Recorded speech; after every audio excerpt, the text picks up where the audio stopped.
Welcome to Soul Spark. These episodes are brain snacks, brief, bite-sized reflections from my personal journey, designed to be digested in just a few minutes. I'm not here to tell you how to live or what to do. I'm just here to share my stories and the questions I've wrestled with along the way.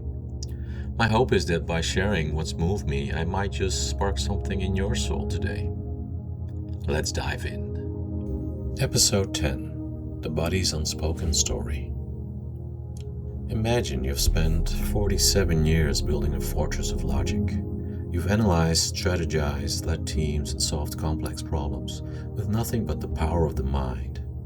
You think you know yourself. You think that if you read books, listen to enough podcasts, and logically analyze your past, you can fix your pain. But we forget one crucial thing. The mind can easily forget or tell a different story. The body, however, remembers everything. Your muscles, your nervous system, and your breath carry the exact score of your entire life. On February 21st, 2024, I walked into my first BRTT session, Body Remembrance Trauma Therapy. I went in thinking I was going to logically fix something.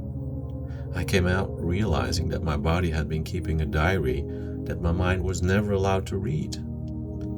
For a guy who was used to being a manager and an orchestrator, lying down on a mat and completely surrendering control was terrifying.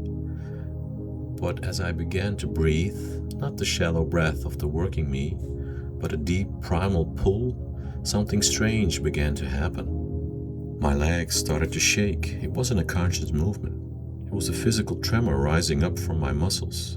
And then I felt it, that I can only describe in Dutch as the paling, the eel, this slippery, elusive electric energy twisting and turning in my gut. It was the physical resonance of every emotion I had tucked away just to be productive. I realized I'd been living from the neck up. I had treated my body like a vehicle that was just there to carry my brain from one meeting to the next. But in that room, my brain was no longer the boss. The body had the microphone. And it didn't just bring up a recent stressful meeting. It bypassed my entire adult life and went all the way back to the very beginning.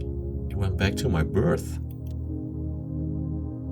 Lying there, a massive, overwhelming emotion washed over me. It was a deep physical heaviness in my chest. I suddenly felt this intense, desperate need to apologize to my mother. Without even realizing it, I had been carrying a silent sorry inside of me my entire life. Sorry for the pain of my birth. Sorry for being difficult. Sorry for taking up space. It's heartbreaking to realize you've lived nearly half a century carrying an unconscious apology just for existing. As the tears broke through and that heavy apology started to leave my body, the therapist asked me to replace that sorry with a different phrase. She asked me what my body was telling me and to really listen. And the only thing I could hear was, "I'm so beautiful." It sounds so simple, just 4 words, but when I tried to say them, my throat completely locked up. My ego fought it with everything it had. To say, "I'm so beautiful" out loud felt arrogant, foolish, and incredibly unsafe. My voice cracked. I choked on the words. I could feel the exact physical wall of shame I had built around my own self-worth. I tried again and again, fighting through the tightness in my chest. And then finally, the wall broke. I pushed the words out. "I'm so beautiful." And this time, it wasn't just a sentence. I felt it. It hit the very bottom of my stomach. I felt it in my bones. I actually believed it. And I could see myself lying there in this indescribable brilliance. The relief was absolute. I learned that day that healing isn't an intellectual achievement. You cannot think your way out of trauma, any more than you can think your way out of a broken leg. You have to let the body shake it out, cry it out, and finally release the apologies you were never meant to carry. So, I want to ask you, what unconscious apology is your body still carrying today?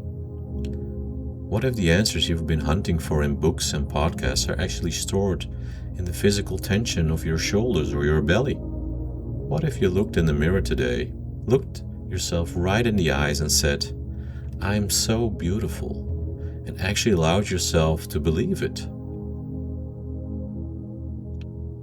I hope I sparked your soul today. Thank you for sharing this space with me today. As you step back into your world, remember that you don't need to have all the answers right now. Sometimes just noticing the question is enough. May this brain snack offer a moment of stillness in the noise. And remember, embrace the spark.